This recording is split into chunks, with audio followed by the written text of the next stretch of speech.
Good evening, respected juries and delegates. I am thankful to Dr. Bisashar and BDCon for giving me the opportunity. So without any delay, the definition of hypoglycemia is most convincingly documented by the Whipple's triad. That is the symptom consistent with the hypoglycemia, low plasma glucose concentrations, and the relief of symptoms when plasma glucose concentration is increased. Now, there is a systemic glucose balance and glucose counter-regulation mechanism in our body. What happened? There are basically three defense mechanisms. In the first line, the primary glucose regulatory effect when insulin comes down. Then, in the second line, the glucagon comes up. And third line, the epinephrines. The symptoms occur when the glucose level becomes the 50 to 55 and cognitions become decreased when it is less than 50.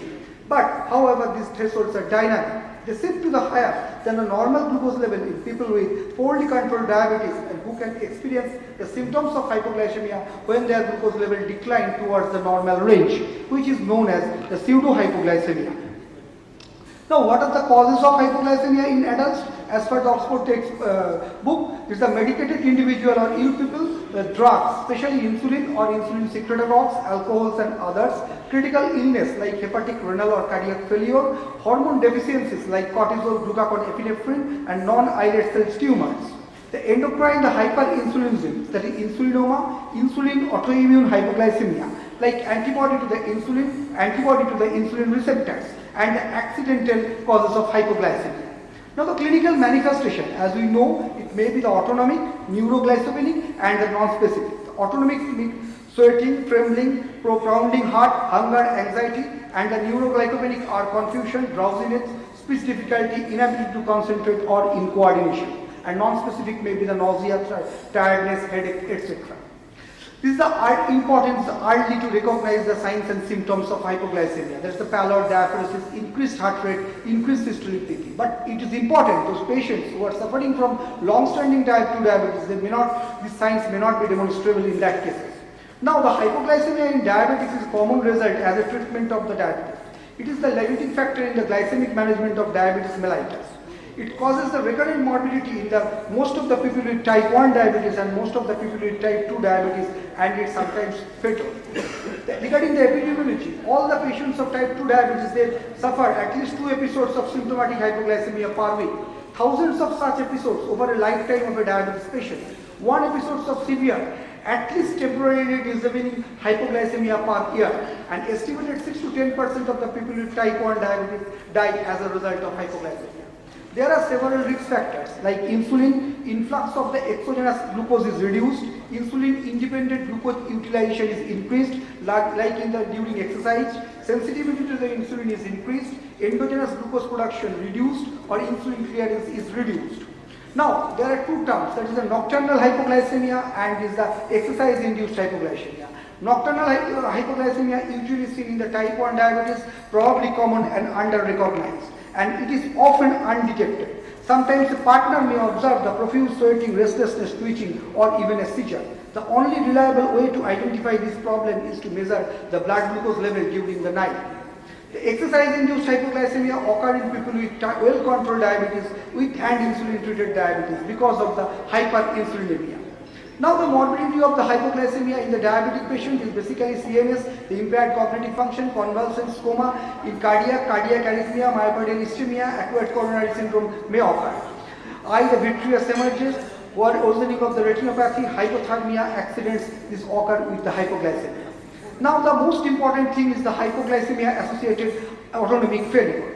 This is a recent antecedent iatrogenic hypoglycemia. There is imbalance between the glucose counter-regulation and the hypoglycemia unawareness. These are the result of the antecedent iatrogenic hypoglycemia. There is 25-fold more risk of severe iatrogenic hypoglycemia during the aggressive glycemic therapy.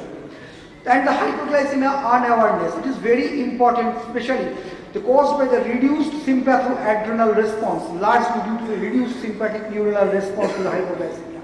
It is characterized by the loss of warning and adrenergic and cholinergic symptoms. There is 6-fold increase of severe iatrogenic hypoglycemia during the aggressive treatment. Now the hypoglycemia without diabetes, there are several causes. I am not going into the details of these causes. Now, how to approach a case of hypoglycemia? First, symptoms and signs and pupils tried. Then the diagnosis of hypoglycemia with history, physical examinations and investigation. In the investigations, go for plasma glucose, blood glucose. If it is not confirmatory, then CBC, insulin, C-peptide, proinsulin, beta-hydroxybutyrate, antibodies, sulfonylurea screen, electrolytes, liver function test. If we want to exclude the secondary causes, CT, MRI and the octiotrite scanning may be done in some cases.